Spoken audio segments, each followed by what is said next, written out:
Good morning, everyone. I'm Douglas Hill, co-director of Pasadena Photography Arts. Thank you for joining us. We would like to recognize the Tongva and the Chumash, who are the native people of these sacred lands we have come to know as Los Angeles. Forum is sponsored by Pasadena Photography Arts, a project of the nonprofit Emerge program of Fulcrum Arts.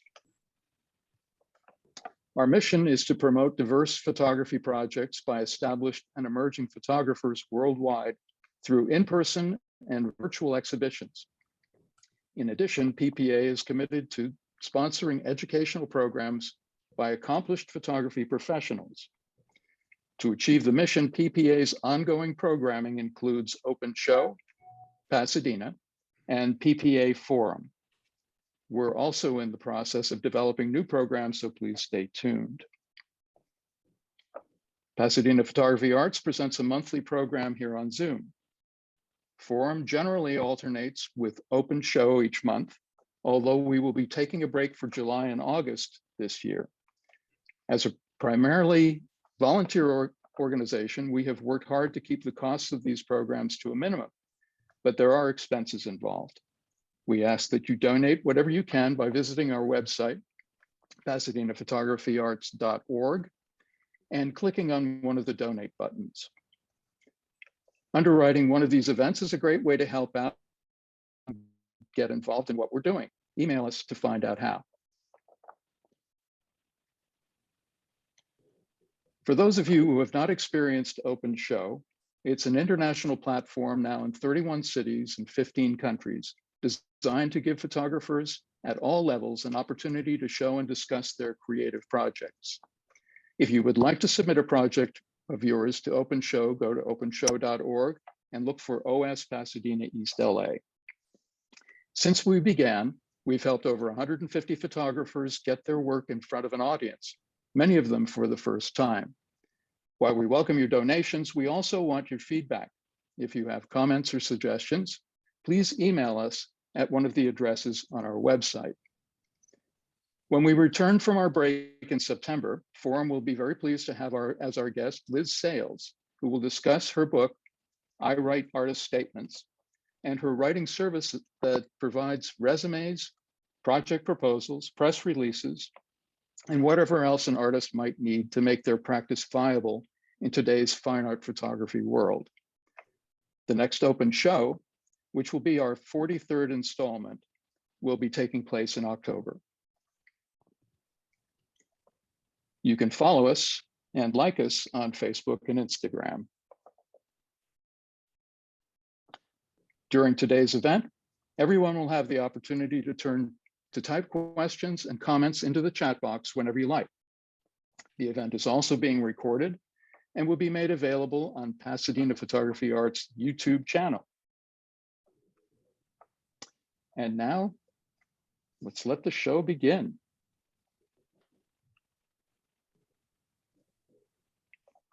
Tomasz Trzebiatowski is a Polish fine art photographer living and working in Switzerland. He is the founder of the Fuji Love website and magazine. He has become a new generation publisher, leveraging the power of digital photography, the internet, and social media. His latest effort is Frames, an online community that includes a high-quality quarterly magazine that showcases great photography from photographers regardless of brand loyalty. Ladies and gentlemen, it's my great pleasure to introduce Tomasz Trzebiatowski. I want to thank you for joining us, Tomasz, from your home in Switzerland. How are you? Hello, everyone. Thank you so much. First of all, Douglas, thank you so much for such a wonderful introduction. I think I have never heard such a great intro, and you know, in front of any of the presentations. So yeah, great to be here. Thank you so much for the invitation. Greetings from very hot Switzerland today. Very weird. It's evening over here. You know, 8 p.m. and we are still having 30 degrees Celsius. So it's quite unusual. I mean, it's summer. It's summer, but it's really hot for you know, for this time of the year. And yeah, great to be here. Yeah, well, it sounds like Switzerland is a little bit more like Southern California at the moment. Yeah, So, I mean, yeah, we are expecting a hot summer over here in Europe, which is a good thing actually. We can all travel again. So yeah, if the weather right, will be with us, couldn't be better, right? A great summer ahead, I think. right, right. Well, as we get going, I'd like to first of all let people know that you haven't always been a photographer, even though your presence and with frames it may seem that way.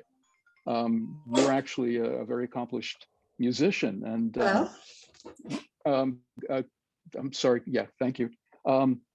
And I'm curious to know how you came to photography from music, but perhaps you should tell us what you can about your background as a musician. Okay, I will try. So it will be, it would be a long story, but I will try to, keep it short. So yes, you are correct. I actually, okay, let's rewind to the very beginning. So I was born in Poland, Gdańsk, Poland, in 75. So you can do the math, right? You're a lot younger than I am. Yeah, both of my parents loved music. They still do, and probably there was something in the genes. So I discovered, or they discovered originally, my the fact that I was actually enjoying music very much, and I was getting curious about different instruments. And then my mother played guitar. They looked around. They knew a teacher. One good friend of theirs was a piano teacher, and that's how it started. And I visited the friend. I got really curious about the instrument, got some lessons, first lessons. I remember the very first days, it was communist Poland. My parents in the very beginning couldn't really afford, buying an instrument. So I remember the very first weeks of me learning, how to play the piano. I was actually practicing on a paper keyboard. It was something you were just unfolding on the floor or on a table, and practicing on a paper keyboard. These were the beginnings, but I really loved, the lessons. I loved music. So I continued, then came primary, secondary school. And then I studied, piano, classical piano in Gdańsk, Poland. And I continued with postgraduate studies here in Switzerland, Lucerne, Switzerland, at the College of Music. So yeah, I am still, and today I'm still working at at my alma mater, so to speak. So I'm still, teaching chamber piano music here at the Lucerne College of Music. So yeah, music definitely big part of my journey, of my life, and it's still there. You can see some LPs in the background. This is jazz. I am a classical pianist, but I love jazz, and I'm listening to all possible kinds of music. Right. Lots of new stuff as well as the classics. That's great. Yeah, absolutely. Very open, to everything what's happening also in this, in this world. Right, and very involved in the creative process. It sounds like it. So how did photography work its way into this? I mean, it sounds like you have a very full life with music, but you're very involved in photography. How did that? Photography, yeah. So again, back to the very beginnings. Maybe the days when the the seed fell into the ground, or how, I don't know what the expression proper is in English, but that works.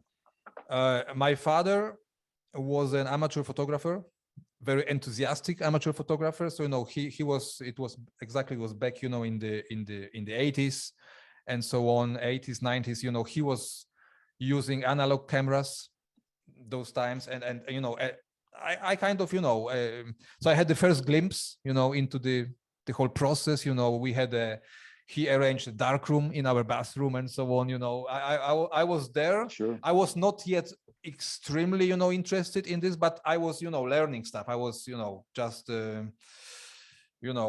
absorbing those little bits and pieces of photographic lingo and techniques and everything what comes along. But it wasn't really until I arrived here in Switzerland in year 2000, where yeah, it's also a very special story. So I arrived here to continue with my classical music studies, right, from Poland, and I guess it was maybe second or third month of me studying here. I came into the school building, and I saw a little piece of paper, a little note on the board, which was saying, "We are looking for a pianist to join us on a cruise to Antarctica. Mm. We are looking for somebody who will, accompany us with some nice music, during our dinners and meetings and so on and so forth." And then, then I thought, I think there won't be another opportunity, to visit Antarctica, So I just Sure. immediately ran into the into the office and said, "Yeah, sign me up. I'm in." Right. And it happened. And okay. And then, going to Antarctica, I thought it wouldn't be the worst idea to take a photo camera with me on the trip. Right. And this was year 2000. So I actually really went to look for a Photoshop here in Lucerne and photography shop, store, and and I bought my first. It was already a digital camera. I bought my first camera, and I remember very well what it was. It was a Canon PowerShot G2. Right. I went to Antarctica, came back, started figuring out, learning what to do with those photos. How do I move them around, download, how do I work on them? That was the moment when I really got infected with this photography virus. I think it was. I was 25 at that time. I would say these are the beginnings, of this ongoing passion that it's still today, with me. Well, yeah, such a compelling environment to be in. It would be a shame not to have spent some time recording it. And yeah, well, the photos were horrible. Well, that's a very frank and honest appraisal. Well, I mean, I still have those files, of course, they were also coming from a camera, which was, I guess, what was it? Was it 4 megapixels or 6? Yeah, or that sounds not even about right. Yeah. Even files themselves, but also, of course, the first attempts of any kind of visual, creations were not that successful when I look at them today, right? But but you have to start learning at some point, right? Yes, absolutely. But you progressed. You've got newer equipment, larger sensors, and kept pursuing it. This is probably a good time for us to start looking at some of your work. So perhaps you can bring that up for us. Okay, so let me share my Lightroom, catalog here. I hope it works. Let's see. You guys tell me if you can see it. Yep, there it is. Okay, so just a quick, I have to fill the gap between, this 2000 and today. It's still, it's 22 years, yeah. So a couple of things happened. Of course, I got, I really got, into it. I came back, then I was already living here in Lucerne. I was working at the College of Music, so walking the streets of Lucerne every single day. But I wanted to photograph, right? I was very busy with, as a musician, as a student of classical piano, you have to practice for hours. But so there was not so much time, but I really wanted to photograph. So naturally, I started photographing locally, the streets of Lucerne, people of Lucerne, and also musicians, because I was into the musical world. But I really went into this period of a couple of years, where I started exploring street photography, so exactly, naturally, being on those streets of the town. I worked on a couple of projects, one of them was called Lucerne Times. It was going for a couple of years. I was producing black and white images of this town, of, people of this town, and so on. Right. produced even a small book and couple of yearly calendars here, locally. Great. Yes, and I somehow got very much, attached to black and white image making. This really is, yeah. Sorry, go ahead. No, I was just going to say, can you share one of the images with us enlarged? Okay, so this maybe let me switch to this. I will show you a couple of those images. They are back from 2005, maybe 4, 6. Okay. So those are those images of Lucerne. This is the place where I live, right? The town here, middle Switzerland, central Switzerland. And you can already see, for example, I can already tell you this is one of my favorite images from those years, So you can already see maybe a little bit of my approach to street photography. Let's call it. It's a very open term. I love looking and for details, add details. I like looking at places, things, people, maybe not in the most which word should I use? Most ordinary way. I'm looking for reflections, for shapes, for different angles. This is what usually catches my eye, and I still think portraying a place in such way gives you a very, very personal, but at the same time kind of an objective look at the place. This is the things we see when we walk, right?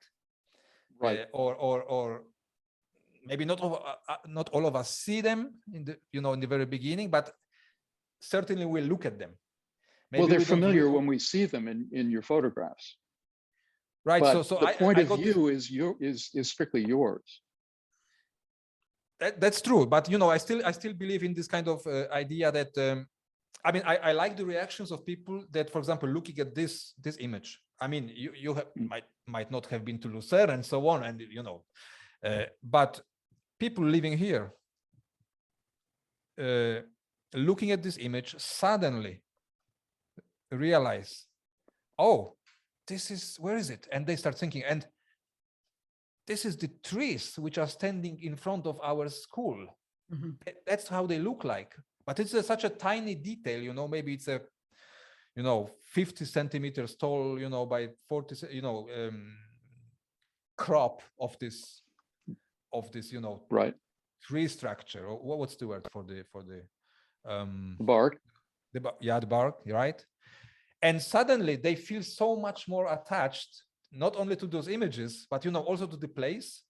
They start realizing that there is so many small details, very tiny, elements of this landscape that actually they are always carrying in them, inside, but they never realize how much they are attached to them. So, of course, this is the same place, but it's an overview of the place. This is actually a view from the Lucerne College of Music, right? So it's not the worst view in the world. This is another gorgeous example. view, by the way. Yeah.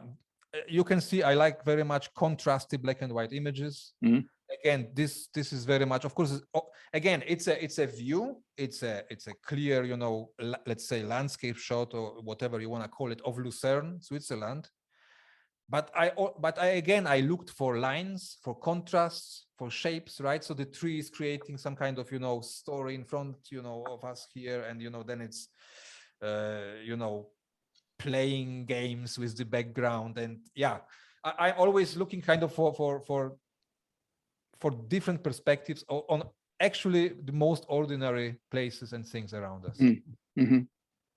Well, I have to admit that I share your enthusiasm for exactly that, seeing the overall picture very often in details, which add up to some kind of, in the viewer, some kind of comprehension of the overall shot.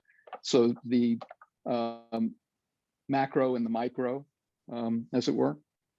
And I think these are very effective in creating that. They're very evocative. They create very strong feelings, at least for me. about what about the I'm of place. course familiar very much with your work, from the frames community, and I can absolutely feel you approach it slightly maybe different.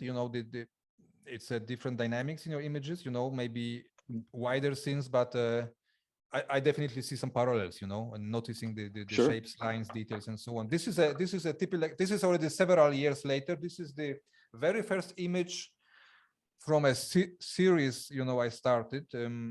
I call this series Observations. Nothing very fancy, but it is what it is exactly, for me. Because, and this is a series I started, I think, back in 2017. I was trying it was a couple of years ago. I was trying to define myself, like we sometimes try to do. I was trying to define me as a photographer. Am I a street photographer? Am I music documentary photographer? What am I? What does really fascinate me? And at some point, I accepted the fact that I just like observing exactly and noticing things in very different places. I can look at this. This is a hotel balcony in Paris. Again, I was sitting inside. We just arrived with the family. Was pouring, down outside, but I saw this. It's a detail of a balcony railing, right? And this is what speaks to me. And this is what also reminds me of Paris and of being there, and hopefully translates into some kind of emotions, maybe memories, of those who have been to Paris as well, right? Right. But I really believe in this motion of that the photograph has to really, it has to be a reflection of your own emotions. Only then has it, chance to speak to somebody else. Right. And maybe right, the final audience is small, it doesn't have to be huge, but only then it has a chance to speak to somebody else, when it really comes genuinely, from your own experiences, your own emotions, and visual reactions. Absolutely. I'm going to throw a quote out there that you may be familiar with. Edward Weston wrote in his day books, which were his diaries. Whenever I can feel a Bach fugue in my work, I know I have arrived.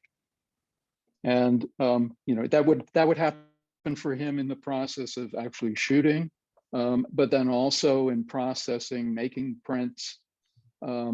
He was very connected to music as well, and for him that was sort of apparently the highest sort of plateau that he could reach with his work, was to without hearing music, hear music. Yeah, absolutely. This is the same for me.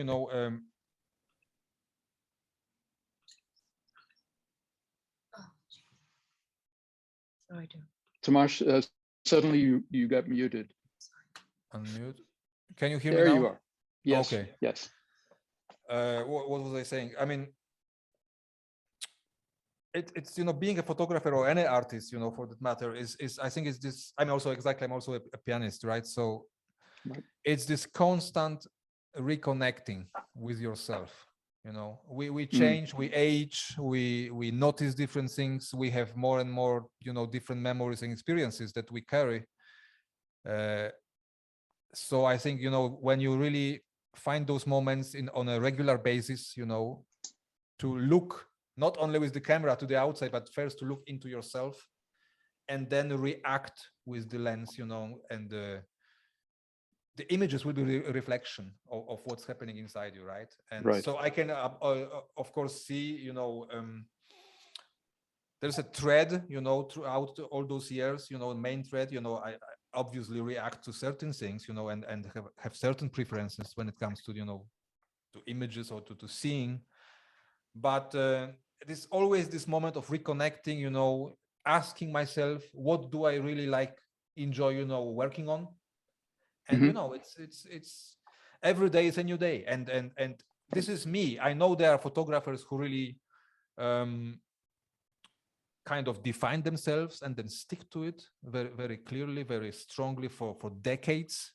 And I also respect it. It's a different approach, you know, maybe, but for me, it would not work. I would get really, I think, creatively blocked and you know, so that's the way I work. And yeah, you know, I don't want to go into details, but I took it from an inside of my shower cabin, right? so but you know, this is usually when I travel with family, I react to different things. I mean, I just knew I had to go out, grab the camera, coming back and take this shot. Right. Absolutely. Because that's what I felt, and that's what I wanted then to share, you know, this image. And yeah. Right. Sorry, go ahead with some questions, because I already started talking, you know. Well, yeah, I think, yeah, I just wanted to comment on you know, subject matter comes up wherever one happens to be, and having a camera with you is essential to the process. I know you've talked a bit about that over some time, but I also wanted to go back to something that you had said in reference to the audience, to people who are going to be seeing your work. And one of the things that has struck me from early on is that community seems to be an extremely important component of your journey in photography. Knowing what other photographers are doing, and being particularly interested in their work, as well as communicating through your own work. And I'm wondering, was that the genesis for Frames, or part of it anyway? Yeah, so it's a great observation.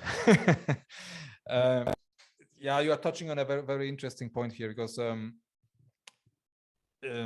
let me rewind a bit again, you know, to my kind of childhood, teenager years, and even in my early 20s. I used to be an extremely shy guy. You know, I mean, maybe not an introvert, but like, yeah, it wasn't, you know, easy on some situations. Didn't like to be in the crowds, you know, to bigger groups of people, and so on and so forth. And of course, I was doing my thing, you know, exploring my passions. Music fitted into my character perfectly. You know, being a pianist, you go on stage, sit at the piano. You don't even have to face the public, right, with your face. You just sit at the piano, so you are in your music, and it's great. You know, it's somehow worked for me. But yeah, you know, time went on and I started changing, and I always enjoyed, you know, being with people, talking to people, but it just didn't come so easily in those early years, you know, for whatever reason, you know. But it started changing, and I really enjoyed it more and more. And maybe that's exactly why, you know, because those, you know, 2 first decades of my life, I was so shy.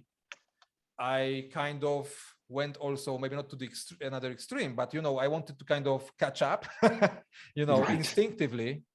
And I started really enjoying being with people, you know, being in the groups, traveling with people, and so on and so forth. So, and it, in the very end, turned into me actually creating communities. So you see, that's life. It's really unpredictable as we know it. And you know, those years when internet came along, and I somehow found my place there, you know, to start connecting also with people internationally through it was already through photography, right? So you mentioned in the very beginning, I also started the first publication and community I started was the Fujilove community. It's a community and magazine. It's a digital magazine. It's still out there, you know, a monthly magazine for Fujifilm users. So people using Fujifilm cameras specifically. You know, I started an online community, Facebook groups, you know, organized events, meetings, workshops on locations, traveling, and so on and so forth. So I started really discovering that there is something I in some way can do, and it seems to be working, you know, to putting people together, gathering people together around certain be it a passion or interest, and the Fujilaf and the Fujilaf magazine was the very first example of that. And it's already 6 years we are actually publishing this Fujilaf magazine. It's a digital magazine. But then after 4 or 5 years, I started feeling a little bit that I want to have a look, outside of this Fujifilm realm, what's happening out there in the photography world. Right. And so I started looking around, and also I had slowly this urge to produce, a printed publication. It's my, books, photography books, all kinds of books. My father, the place I grew up in our apartment in Poland, you could not see walls. There were just bookshelves all around. There was not a single piece of a bare wall. I think I can't recall. So the books were always around, and of course also photography books, because he was all. So it was everything working in the background, and I progressing with this my publishing journey. I felt at some point that I really want to bring some great photography on paper. And then I knew at this point that it could not be limited exactly to one brand, to one kind of photography. I wanted to, to showcase, to enjoy, to share great photography, of all possible different kinds, because people create such a variety of amazing photographic work of all possible kinds and mediums and everything. And this was the genesis of Frames, right? Of Frames magazine. A very lofty ambition on your part. I mean, just the idea of printing a volume every quarter just seems to me incredibly daunting. And yet you're doing it, and you've been doing it, and you're on volume 7. And when I was talking to you earlier, we discussed the fact that the quality of the publication hasn't wavered. I mean, it started out incredibly strong, and it is just as strong now. It's a remarkable achievement as far as I'm concerned. And this idea that excellent photography belongs on paper, perhaps you can talk a little bit more about that. I mean, here we are on this medium that is not paper, discussing it, but I think it's a really important distinction. Yeah, so maybe let me just quickly, I will stop sharing for a second. Sure. Can you still see me like on we see video, you. right? You see, I mean, by the way, thank you so much. I noticed a couple of names in the audience here, which I recognize from the Frames community. So thank you so much for everybody who decided to join Not us. surprising. This is really nice of you. And but maybe there is someone who is not yet aware of. Let me let me show you what we are talking here about. So this is Frames, 7 editions of a quarterly printed, 110 pages photography magazine. We just released the 7th edition.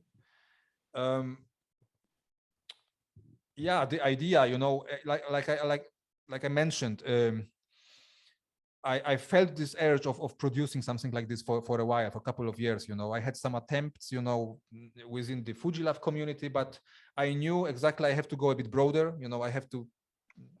I want to showcase, all possible kinds of imagery, and then it was exactly when the COVID pandemic hit, began. And that was exactly the moment when I decided to do it. And of course, you can imagine some friends, my wife, very, very beginning today, she's all, supportive, and it's great. But, many people were like, you want to start a photography magazine now? It's pandemic just is spreading all over the globe. But, okay, of course, it was not exactly the moment when the pandemic started. It was like a little bit into COVID pandemic already. Right. I had more time. We are all staying at home, right, for longer periods of time. B, we couldn't photograph. I I felt people came online more because, I mean, naturally we are sitting at home.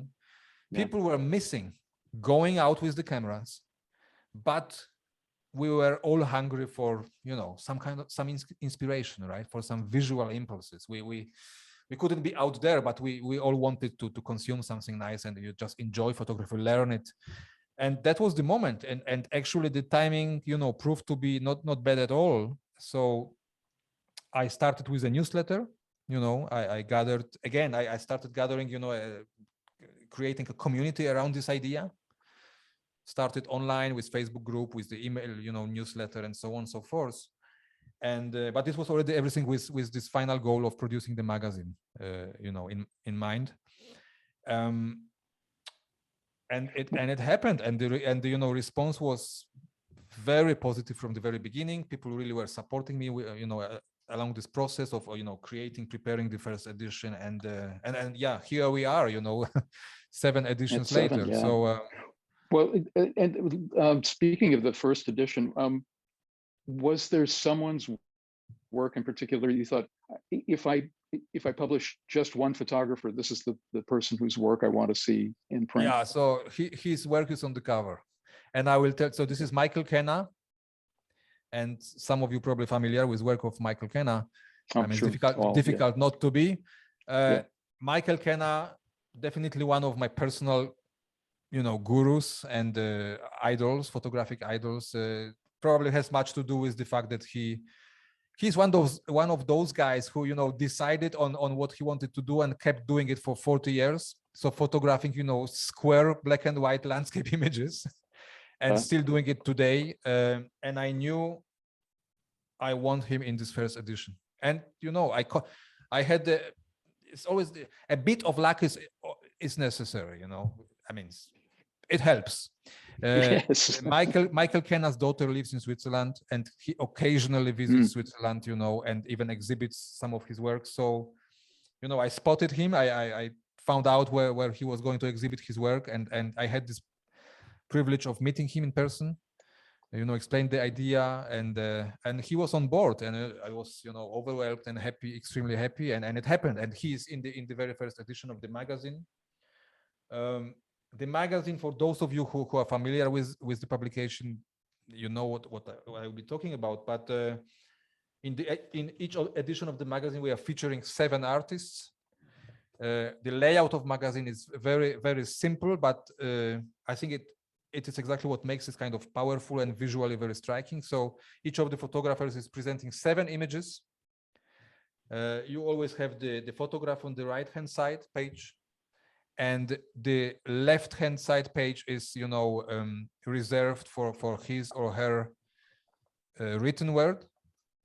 And it's up to the photographer, you know. It can be a small essay, it can be 1 word, it can be a poem, you know. It's something which goes along with this particular photograph, what he or she wants to share with the viewer. So that's the idea, you know. So, and from the very beginning, my vision was to give photographs, you know, space they deserve, that they can breathe, you know. There is, so you can see the layout is simple, they look beautiful on the white pages, and yeah, that's how it started, you know. And it was not the easiest task to produce the first magazine, especially with Michael Kenna's black and white printing. Black and white photography is a nightmare. So yeah. Can you be more specific? What made it a nightmare? Well, so we received files from Michael, right? You know, then we create the PDF proof. You know, it's the print high-res PDF proof. It's called, I guess. Sure.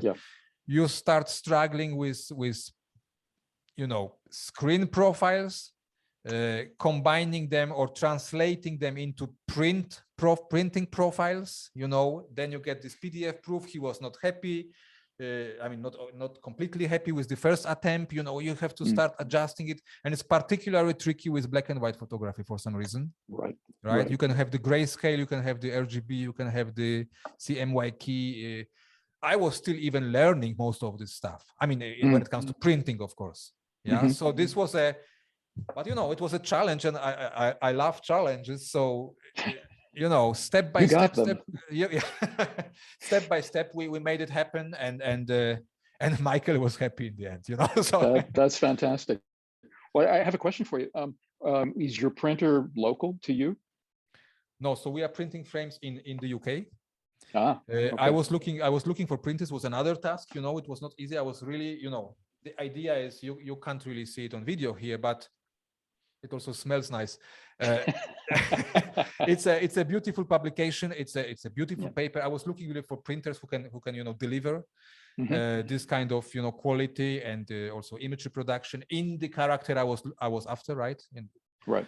And I found they are called Taylor Brothers in Bristol, UK.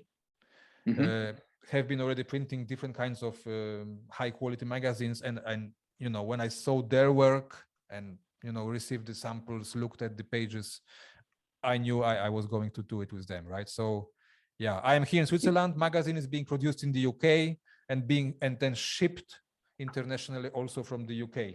It's still a huge leap of faith, though. I mean, it's big. The printing process, no matter what, is a difficult one, and communication between the publisher and the printer is paramount. And then you've got the photographers and the publisher communicating. Yeah, so, but you know, so that's why I knew I want to go with printers who know what they are doing, really know what they are doing, and have the experience with printing photography. You know, they also create photography books of the highest possible quality. So you know, Sean from Taylor Brothers, this is the you know the owner, I guess, of the company. I mean, he knows what he's talking about. You know, so he knows everything about the profiles, about you know what it means to the photographers to be happy or not happy with their printed work and so on. So I had to find printers, you know, where my level of confidence was there automatically on a you know very high and up there where it has to be. Right, but you're also I hate to bring up finances, but you're also getting the work done at a level that is not inexpensive. And so the fact that you were able to also come up with funding for it is remarkable, and that you continue to. Printing is not it's not the cheapest endeavor, right? And especially quality printing, it's but I knew it should not be an obstacle. I mean, it's an obstacle to which has to be overcome, you know, in whatever way. Of course, what helped was the entire concept of Frames. Frames is a magazine, quarterly magazine, but of course there is the entire surrounding, platform, digital platform, you know, with much content, you know. So our members are being, you know, served with all possible kinds of photography, you know, content in between those printed editions. Right. So the entire, I also hate this, you know, bringing it up, but the business model had to be there, and it's working, seems to be working very fine.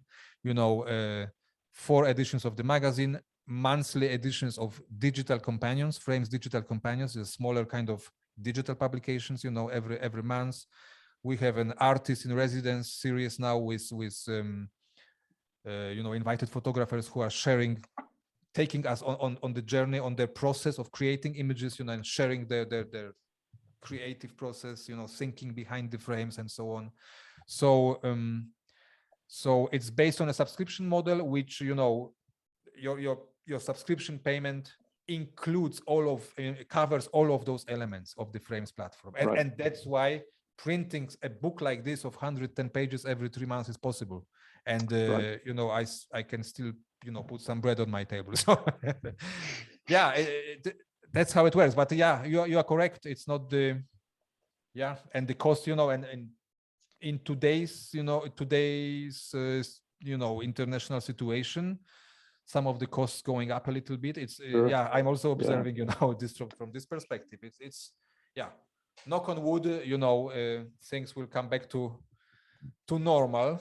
Wow. Yes. I mean, the state of the world at the moment is precarious in many respects, and then especially for those of you who live in Europe right now. My parents are in Poland, living in Poland, so they are, you know, next door to what's happening in Ukraine. It's people are slightly nervous, yeah, you know. So yeah, seeing yeah. lots of refugees coming in and Yeah. and in dire straits. So yeah, and so all of this is very ambitious, and this multi-tiered approach to it with various kinds of programs that you're putting together. It's like, you know, every time I turn around and look back at what's going on with frames, and there's something else, there's something new, which I think is quite astonishing and very entertaining. And my hat's off to you for having created this this huge platform. Yeah, thank you. So this, you know, thank you so much. I just mentioned, if I may mention one thing, you know, all of that would not be exactly possible without, I mean, some of you are in the community, without the frames community. This is very much, this is exactly also my approach here. You know, I even the magazine itself, you know, just to mention, because I forgot about this part. So we have Michael Kenna, you know, we have Art Wolf, we have Steve McCurry, right, in volume 2. Now, next to Steve McCurry, we have a photographer, you know, who I discovered in a frames community Facebook group. You know, is somebody, I would have to look at the exact name, but maybe somebody who started photographing, you know, 1 year ago or 2 years ago. But I find the work actually stunning, you know, extremely interesting. And this was also the idea of you know, behind frames, that we have work of those renowned great photographers and work of somebody who is just starting in photography, or maybe you have been doing or maybe is doing it on a side. You know, it's not a name we recognize or even know, but when you look at their both work, you are equally impressed. Right. So that's what I mean with the entire community. Right. You guys who are, you know, in this community, you are creating this. You are sending me so many ideas, you know, for what to do within this community or on the platform, you know. So it's a combined effort, you know, of everybody involved, and that's what's I think so nice about frames. Yeah. And the result is fantastic. I'd like to introduce our one of my fellow advisors to PPA, Ellen Friedlander, who is with us on the call. Ellen, have you been keeping an eye on the questions and comments that have been coming up? I have. You have some of your own. I have a question from Debbie Arlick, another advisor, who really has a very pertinent question probably to the group. In that you have such a robust community of photographers, how in the world do you figure out who you are interested in selecting for upcoming meetings?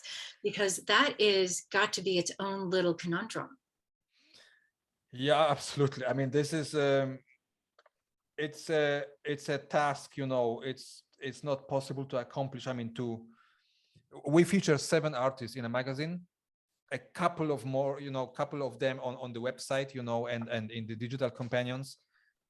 But they are definitely, you know, our Facebook, let's say, community for now has, I guess, I don't remember the exact numbers, 12,000 members, you know, and there are for sure hundreds, if not, you know, thousands of people creating work, which is actually, you know, great, of all possible genres. So of course, I have a list, you know, on my somewhere, you know, saved on my hard drive, a list of potential, you know, magazine featured photographers, and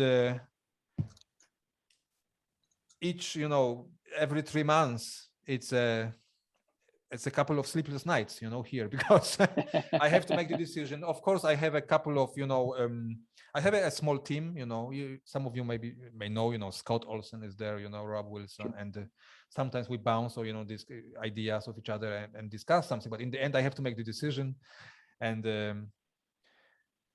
it's not easy, but, you know, it has to just go on edition by edition, and some of those people on my list will eventually, hopefully, when things, you know, keep going okay, get into the magazine as well, you know. But that's the painful part, definitely. Yeah, it's not doable, you know, to publish and to print everyone, you know, within a month or two or a year, but but the list is also growing. So yeah, at the end of the day, I don't want to use the word randomly, but sometimes you just have to decide, I right? think you just answered it really beautifully, because it's not calculated. It's not, it's a real gut, and it's also part of the process. So for everybody out there, we're all photographers, wanting, to, expand our networks and all that. That was a lovely, wonderful way that you just shared. That's perfect. I have a question for you regarding that, Tomasz. Let's say someone's work comes across your field of vision, and you're really intrigued by it, but it really diverges from what you have seen as being your aesthetic. But you understand that there's something important about the work. Is that something that you would consider? Absolutely. I mean, yeah, this is a great question, and not that easy to answer, because when we talk about mine or yours aesthetic, this would be for a different webinar, I think. Yeah. If I react to certain image, or a series of images, or kind of works, does it not automatically mean that it kind of resonates with my aesthetics? Maybe it's a broad definition of those aesthetics, but let me explain in simpler words. I mean, what I'm trying to achieve in the magazine, for example, is to incorporate different genres in each of the editions. So that we have landscape photography, we have maybe abstract, street, maybe a animal photographer. That's the balance I'm trying to keep, so to exactly showcase different. And now me, as you already know, being into predominantly into black and white, into maybe street, into some abstract, kind of black and white imagery myself, I guess, and I would hope that I'm able to recognize an amazing landscape work, an amazing product photography work, portraiture, but still, and it could be a question to everybody in the room, if I react to this particular portraiture, is it not a part of my aesthetics kind of, sensitivity? I mean, it must be, right? Yes. In some way, but absolutely, there is this line where you start realizing, and I have those moments as well, and it usually needs a couple of images, or looking at somebody's work for a longer time, where in the very beginning, maybe I didn't recognize the value, or the visual value of this work, but and I always want to communicate it to the group on Facebook. I have to finally make the post that what I also really respect and value is consistency and the perseverance, so to speak, of presenting your work. One image, we have a rule in the group, in the Facebook group, and I know it's maybe not ideal, but we have it in place for different other reasons, that you can only present one image at a time, right? You can't present, in the group. So, I'm seeing one image, maybe it doesn't catch my attention. Second image, okay, I think I saw it before. Okay, third, fifth, 20th. It starts working as a body of work, and I suddenly realize, wow, there is somebody really working on something, really following an idea and really executing it, and being, what's the word, perseverant. Yes, and absolutely. That's why another kind of quality is something I start realizing and really respecting, and that's when it can happen that I will invite this person for publication. So yeah, it's basically a difference between looking at a single image and a series body of work, right? So, but of course we also have a submission form on the website where you can, if you really want, you can go to the website and submit, I guess it's 6 images which you can submit as a series, which would allow you already to present a project or a series in a more cohesive kind of way. Right. But Right. great question, it's for a great conversation, definitely. I was also thinking of perhaps more experimental work that might not fit a particular mold, and that people may not even recognize as photography when they first see it. It doesn't necessarily involve a camera. It's about the act of light on paper or some other medium. Absolutely. Is that work that you would consider? We have about it. Most of you maybe know about it. We have a section in the magazine called Beyond. That was also part of the original concept. I mean, I of course was looking mainly at photography, at different kinds, ways of creating images. But I knew there is several different genres of where people combine media, mix them, overlay paintings with photographs, with drawings, with scans, whatever it might be. And I knew I want to have a corner within this entire frames community where we will also embrace this kind of work, and because this is much work, people are really quite often working really much harder on creating those images than photographers, pure photographers. So I think that there's much respect due there to be shown, and that's why we have this section, and each edition we print one artist working with photography medium mixed with whatever it might be combined with Oh, well, that's great to hear. Ellen. I'm sorry, Doug. A really good question. Forgive me, but the digital magazine versus the print magazine, is there a difference? Is it companion for the people here to explain a little bit why there's two different versions, or is it strictly, I'm sorry, I usually look at the print magazine versus the digital magazine. Oh, well, so the digital companions, this is a completely different content. This is actually, we have our small editorial team, and they are preparing, monthly, articles.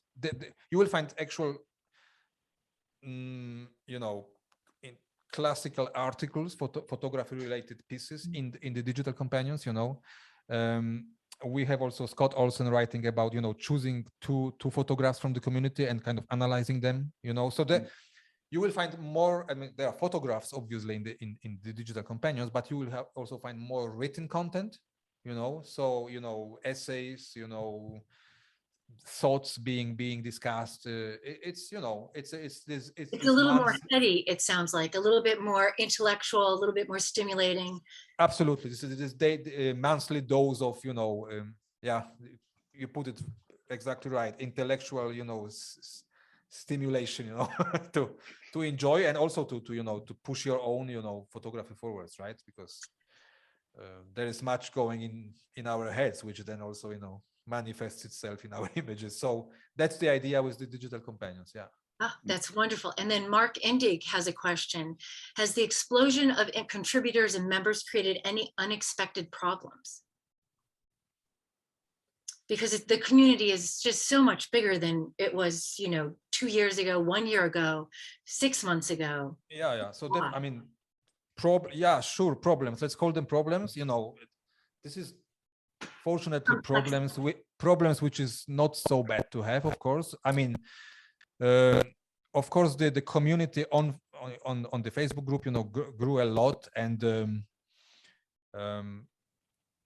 initially, maybe percentage-wise, there was, percentage-wise, when this group was smaller, there was more great work. There is we have our mechanism in place when we accept people into the group, but of course, with 12,000 members, you can expect everybody to be on top of their game yet. Maybe there are people right.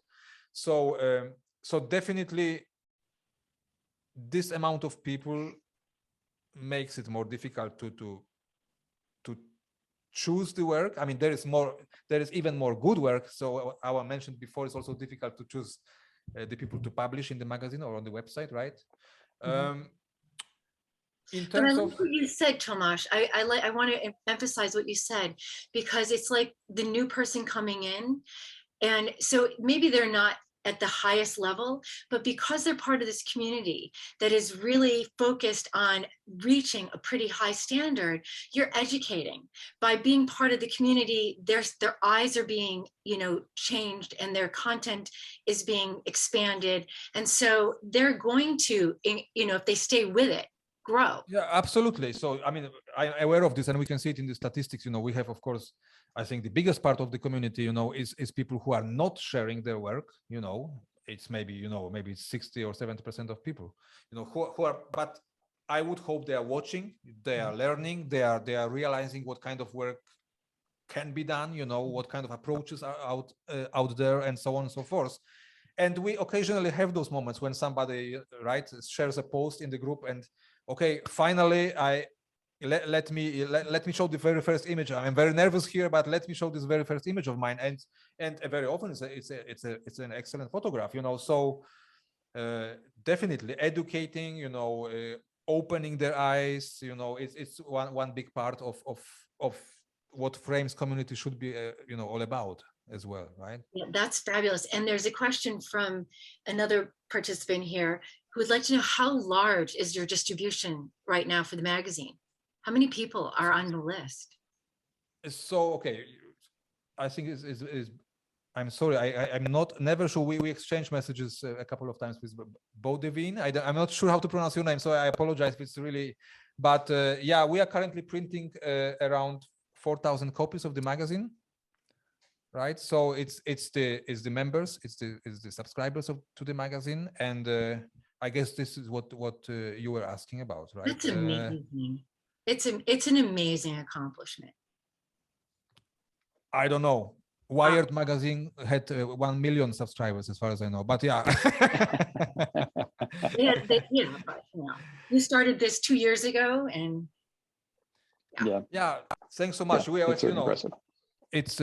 It's knock on wood again, right? And let's hope really the times, but the times can be difficult. I really believe in the fact that art, and in our case photography, is something which we really need, especially maybe in difficult times, so it's something we can concentrate on.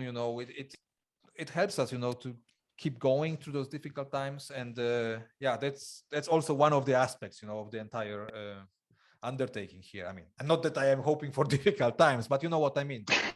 Those times these days are not the easiest, but people seem to be really enjoying and cherishing the fact that about what we are doing here with Frames, so yeah, we will be there as long as good God will let us work on this and share all the passion with all of you. I will be there. We will be there for you. Yes. Tomasz, I have what I think probably be one final question for you. I see Frames as being very much an international publication, and I'm wondering, as you're seeing the work come in that's being considered for the publication, but also is being contributed by various people who are part of the community. Is there any kind of regionalism? But it used to be that I felt very strongly, you could tell, oh, this is work that's coming from Europe. This is work that's coming from South America. This is work that's coming from North America, Asia. I'm wondering, because we are now also aware of the work of each other, is that getting diluted? Is it all becoming sort of, one big melting pot of photography, or are you seeing something that distinguishes artists in one area of the world from artists in another? So I'm sorry, because I lost parts of the question, but so you were asking about if I'm seeing the influences between artists from different parts of the world on each other's work. Is it correct? Yes, and is there something that you might refer to as regionalism, where you say, oh, I can identify this kind of work as being specifically from that part of the world? Great question. let me think for a second, because I was just looking at so many images recently, you know. So there is certain, I would say it's definitely going into the direction where it's not that strongly, you know, differentiated. I mean, the influences are so strong, the world is so small, you know, internet and everything. So we are seeing each other's work. One place I still see the aesthetics are in a kind of different region is China. Even you know, even Japan and Korea, when we're talking about Asia, for example, the Western influences and also in the opposite directions are pretty strong, I would say. So it's kind of becoming this new visual quality, you know, which we are seeing in the images. But China is for some reason staying a bit separate from that. But and we haven't, I think, featured any Chinese photographers so far in the magazine. So there is something a little bit different about their aesthetics, you know. I'm trying to put a finger on this, but and of course I don't want to use the word because it would sound judgmental and so on, you know, that it's in a way simpler or kind of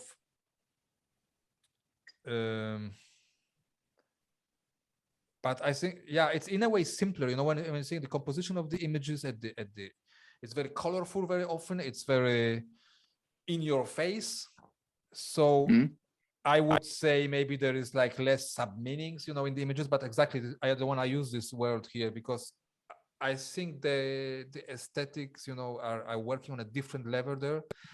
I'll be honest, this is aesthetics I have myself the most problems still with kind of grasping or maybe, you know, embracing. Otherwise,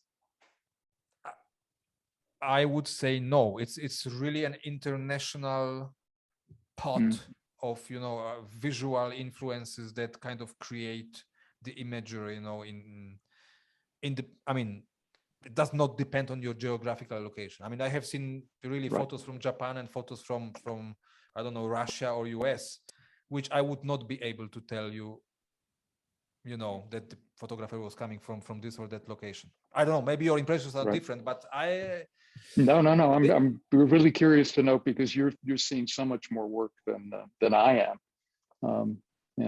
so I was just very curious to see if that was something that was still.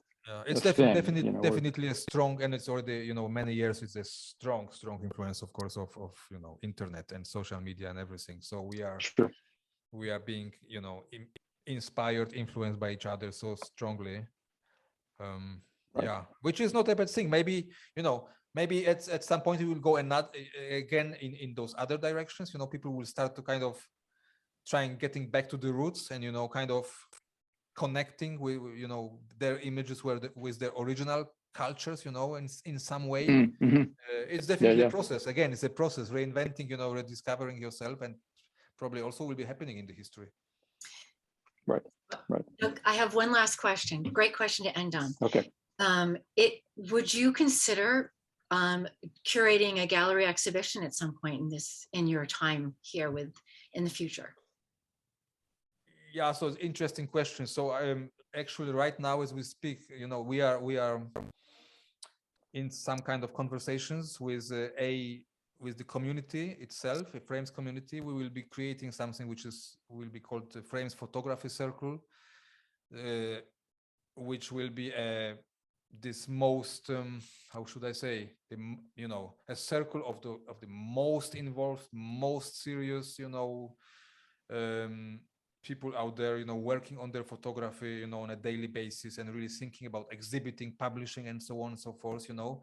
And we will be connecting the members of the circle with publishers, with exhibition, you know, organizers, and so on and so forth. And there is also an idea of you know, creating a yearly frames exhibition. It's really in the very early stages, the entire idea, but definitely, I mean, I already had a couple of conversations, so definitely thinking about creating a yearly frames exhibition curated by us as frames, you know, and possibly traveling with this is the dream. That's the dream scenario, possibly traveling with this exhibition to a couple of locations, worldwide. But it will need some more sleepless nights here, so so bear with me. Yeah, definitely would be great, and there is so much great work that the exhibition will be just jaw-dropping, I think. But so yeah, would be amazing. Yeah. Well, Tomasz, I want to thank you so much for being so generous with your time, and also with so many insights, and your energy and enthusiasm is infectious. And I can't speak for anybody else, but I for one, absolutely, I can't wait to see what the next thing that Frames is going to be presenting to us. But thank you for joining us, and we wish the Frames community all the luck in the world. I wanted to just mention to everybody that yes, we want to continue to put on these programs, and hope that people who are joining us will be able to donate. Just visit our website, PasadenaPhotographyArts.org, where you can do that. Tomasz, again, thank you so much. It's been a great pleasure for us.